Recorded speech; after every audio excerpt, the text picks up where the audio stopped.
Hi, it's Matt from Go Green Auto. So here we have a Peugeot Partner electric van. This has got the 22 kilowatt hour battery pack. The battery is owned, so there's no lease payments like there is with a Renault. And these vans, they're the only electric vans that have 3 seats up front, and they also have DC 50 kilowatt rapid charging. So what shall I talk about first? Well, let's talk about the charging. So on this side, on the front wing, you have an AC charging port. This is type 1 AC, and this is a 3.6 kilowatt or 16 amp charging port. So this is what you would use at home, typically overnight charge. I'm trying to think how long these take to charge. Something like 6 hours, but I'll put it up on the screen if I've got that wrong. So typically overnight charging, or if you're on a public slow charging post, you would use the AC port and get a top up. And then round here on the back, where the diesel filler cap would be on a diesel van, this is your rapid charge port. So this is your DC charging port. It's a CHAdeMO 50 kilowatt. Typically you get the rapid chargers on the motorway network. You also get them popping up in all other places, like IKEA have got them now. They're also now appearing in BP and Shell petrol stations. With a DC rapid charge, you can go from 0 to 80% in about 30 minutes on one of these, but of course you're never at 0, so you know you're typically looking 20 to 30 minutes for a DC rapid charge. And then, as I said, these are the only vans that have got 3 seats. The middle seat's a little bit narrow, but these vans are ideal if you want to carry children. All other electric vans are 2-seater only. The nice thing about these seats as well is they're a little bit flexible. So firstly, you have that knob down there which you can lift up, and then you can store boxes there on the floor if you want a bit more cargo space. You can then drop down this passenger seat, and then it's completely flat with the floor, and then it allows you to carry long items like copper pipe, conduit, that sort of stuff, and you can hook it down there under the dash and carry long items there in your van. And then let me just get the seat pad out of the way. It's a bit awkward doing this one-handed. And then on the middle seat you have a storage compartment there underneath. At the moment is a compressor and gunk for repairing tyres, because these don't have a spare wheel. Instead you get a puncture repair kit. And then you can pull that tag there, and then this middle seat folds down, and you've got a table there. Sort of writing table, but more commonly it's probably your Big Mac McDonald's table. So yeah, very practical van, 3 seats up front. These also all have air conditioning as well. These electric vans, they only come in one spec, the SE. So the Peugeot Partner and Citroën Berlingo, exactly the same vans. Absolutely one spec. There's no, well, the only options you get in them is the bulkhead here. This one has the open bulkhead with the sort of ladder frame to protect the driver. You can also get a half solid, half mesh one. And whether you have Bluetooth, whether you have the upgraded stereo or not, but this has got the standard stereo, and that's the only option. So all these vans are identical. So this van is a 2017. It's come straight from Peugeot. It's a demonstrator. It's hardly done any miles, and as you can see, it's just never been used. The back doesn't have a single scratch in that ply. It's absolutely brand new. And then on the top here you've got the corrugated plastic lining, which is better than ply because it tends to not rattle. In electric vans there's no background noise, so they're very quiet, so obviously you hear every rattle and squeak. So this corrugated plastic, and up here in the door tops, is much better than ply actually on electrics. But yeah, absolutely brand spanking new in the back. Even this hardboard there on the bottom of the doors. And then over here we have your charge cables. Let's just go around and I'll explain the charge cables. So this comes with both leads. So this is your AC charging lead, type 2 to type 1. So type 2 is what all charging sockets are, whether you have a home charger, workplace charger, or any public charging post. They're always type 2, and this is type 1 that goes in that port on the front wing of the van. And then this is your portable charger, often called a granny cable. So again, a type 1 that plugs into that AC port on the front of the van, and at the other end a normal 3-pin plug. So when you charge on these can only draw 10 amps, so they do take much longer. I think you're looking at about 9.5 hours to fully charge the battery from 0 to 100%. But it will always be charged overnight. These are very handy because if you're out on site during the day, you can plug in anywhere you got a plug, whether you got mains electricity, which of course is everywhere, and you can get a top up. It does take a long time on these, but it's very handy because you can charge the van absolutely anywhere. So this van comes with both of those cables. And of course, if you've got an electric vehicle, ultimately you want to get a home charging. And ultimately, when you buy an electric vehicle, you want to get a charging unit installed, either at your home or workplace. Those now cost from £300. You get a government grant of 500 quid towards the cost. The installer claims for that on your behalf, and then it ends up costing you from £300 depending on your installation.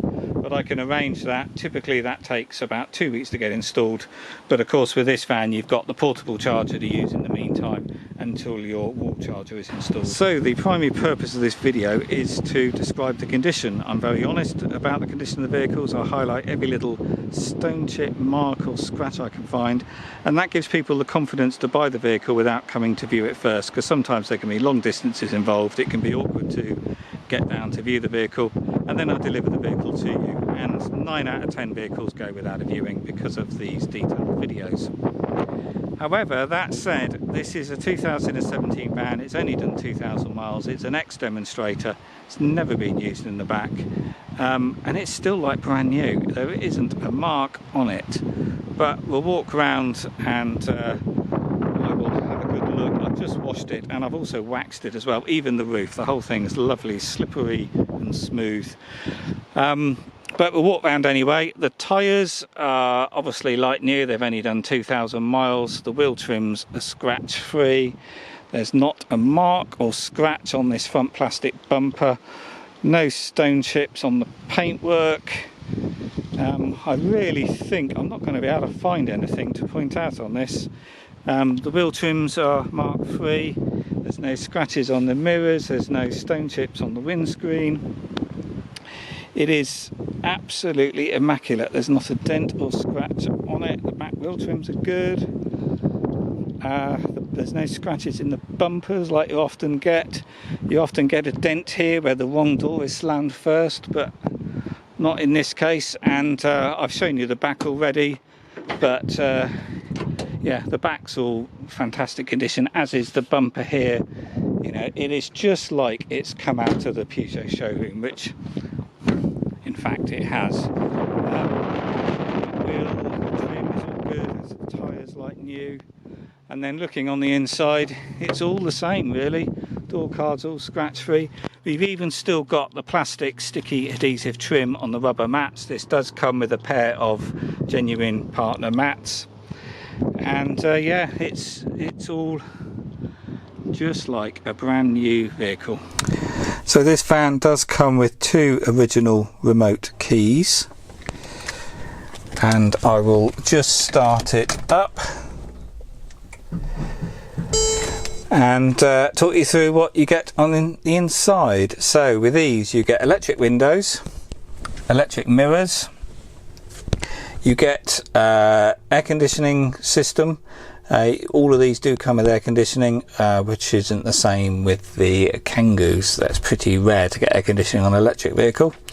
You get a single slot CD radio with a screen up here.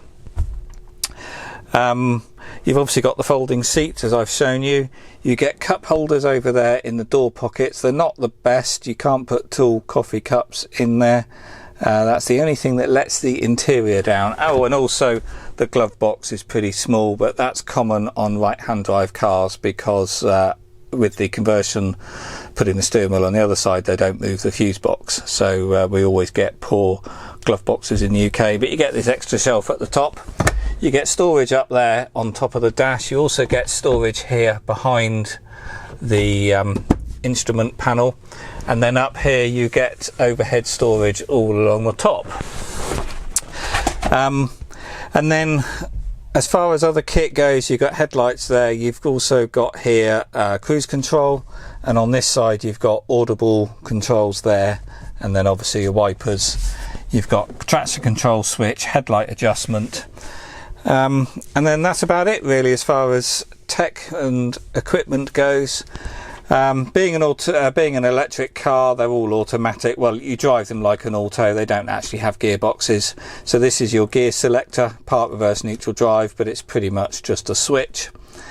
And explaining the dash then, the main thing is your power meter here. As you accelerate, you're using energy and the meter will go up. You want to drive with it as far down on the left here, keeping it in the green section really, and then when you lift off the accelerator, the electric motor turns into a dynamo and it starts charging the battery, and that's your regenerative braking, and that's what you want to capitalize on. And when it's doing that, you're charging the battery, you're transferring that energy from your kinetic energy going forward, putting it back into the battery pack, and then the needle drops down into the blue section here showing that you're charging. And that's what you use to slow down rather than the brakes. So you read the road ahead a bit more. When you're coming up to roundabout or traffic lights, you lift off the accelerator, you then coast up to the junction without touching the brakes, and that regen effect slows the van down. The regen braking on the vans is quite strong, and it will slow the van down to a complete stop, and genuinely you can drive these for miles upon miles and never touch the brakes. Your front brake pads are going to last 100,000 miles or more if you drive them right. And of course you're then using that kinetic energy to charge the battery, so it increases your range. And then here you got speedo as normal. This is your fuel tank, effectively your battery pack. It looks just the same as a normal diesel gauge, full, half, empty. This one is eco meter for the heating system. So whereas a normal petrol and diesel vehicle, you've got a fire under the bonnet effectively and heats the byproduct, with an electric vehicle you have to make your own heat. So the heating system here is the only other thing that draws power from the traction battery underneath. So using the heating or air conditioning does lower your range slightly. So that's what that meter's for. So if I put the fan on and we've now got air conditioning, the little green, the little needle here moves up off the green section and is showing that we're using energy. And then up on the screen, if I toggle the switch there, we can see there +1 mile. So using the air conditioning that we're running there, we're going to lose 1 mile of range is what it's estimating. And then if I put it round to the heat, it does the same thing. So heat uses more energy than air conditioning, and the needle's moving up a little bit. And then if we look at the screen there, we're now going to use 7 miles of range to generate that much heat. So it's quite a good little system. So typically in the winter, an electric vehicle, you do get some loss of range because the battery pack gets very cold overnight, and batteries are less efficient when they're cold, and obviously your heating use is going to reduce the range further. So typically on these, the coldest part of the winter, you're going to be looking at about a 20% loss in range compared to the summer, but it very much depends on how much heating you use. While we're talking about that, let's talk about range. So we have a range meter here. It's showing 59 miles. I have just been driving this. I filmed this earlier and I realised the camera wasn't working, so I've had to come back out this evening and redo the interior shots of this van, and I have since been driving it, so it all looks a bit out of sync. So we've used a quarter of a tank, well, a quarter of a battery pack, so the range has dropped a bit. However, you've got to take this range meter with a big pinch of salt, because it depends how it's been driven, and this being an ex-demo vehicle, it hasn't had a proper owner yet. And if I just look up on the screen, the miles per kilowatt hour is 3.6. That was actually, it was 2.2 earlier. That 3.6 is just my little bit of driving there. So it's basing this range, its estimated range on that previous driving at only 2.2 miles per kilowatt hour, which is very inefficient driving. Normally in the summer you get roughly somewhere like 4.5 miles per kilowatt hour out of one of these. I can get them up to about 5. So in reality, you're going to get somewhere between 80 and 90 miles in the summer out of one of these, and something like between 60 and 70 miles in the winter. But as always, with the same with petrol and diesel vehicles, range or driving economy very much depends on how heavy you are with your right foot on the accelerator and with your braking. So if you're going to drive these bad, you're going to get worse range. It's absolutely no different. But obviously, as I said, temperature does make a bit of a difference in the winter, but mostly that's because of heating use. I think that's all I need to show you on the inside now. I'll show you the paperwork. Not much with this because the vehicle is so new, but anyway, we've got the logbook, and we can see here it came from, it was owned by Peugeot, demonstrator vehicle, no previous keepers because it's obviously one keeper from new. And then the registration date is the 9th of the 5th 2017, so it's still got the rest of the manufacturer's warranty.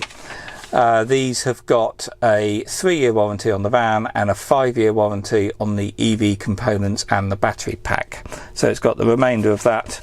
And then here we've got all the books. Everything's here that you would want. The manual, the service book, the supplement for the EV side of things, and everything else there as well. So yeah, everything you would expect to see, and as always, everything works as it should do, as it would do on this because it's nearly a new vehicle. I'll just also add, you've got a height adjustable driver's seat, and the steering wheel does adjust in and out and up and down as well. So this van is ready and available to go. So if you're interested, give me a call or email. Also let me know your postcode and I'll work out a delivery cost. I can deliver this anywhere in the country, and it'll come to you on a flatbed, and it will be fully charged and ready to use. And I can also arrange the home charger or workplace charger installation. That typically takes 2 weeks, but of course this comes with a portable charger there in the back, so you can charge it from the normal main socket straight from the off. As far as running costs go, then these depends how much you pay for electricity, but basically you're looking at £2.50 to £3 to charge this from home or your workplace. If you've got cheap rate nighttime electricity, then you're looking at only roughly £1 to £1.50, depends obviously how much you pay. But also there's public charging posts that are often free anyway, particularly in retail parks and things. So if you can sort of utilise one of those, then your running costs are even cheaper. There's no road tax on electric vehicles currently. At some point that's going to have to come back in, but at the moment it's free road tax for all EVs. If you're in London and driving in the congestion zone, then these really do pay. So there's no congestion zone charges and there's no low emission zone charges. So that saves, I think, about £7,200 a year if you were driving into the zone every day. So these vehicles really pay for themselves in a short space of time. And also if you're in London, if you're a sole trader or a micro business, then you can apply for the Transport for London scrappage scheme, where you can actually get £6,000 towards the cost of your electric vehicle, and that includes second-hand vehicles as well. So yeah, huge chunk towards it. That's if you're going from a Euro 5 or older diesel van. The full details of that are on the Transport for London website. And of course there's low emission zones coming to other countries around the world. Oxford, where I am, are having a zero emission zone. That's rolling out from next year. Bristol, Birmingham, they're all getting low emission zones soon. So of course that's what's driving the demand for EVs, particularly on the van. So if you're looking for an electric van, really they don't come much better than this. This is the only van with 3 seats, as I've said, and this is still like a new van, and it's still got the remainder of the manufacturer's warranty. On these you have a 5-year warranty on the EV components. That's everything under the bonnet, effectively your motor, inverter and charger, and then you've got a 5-year warranty on the battery pack as well.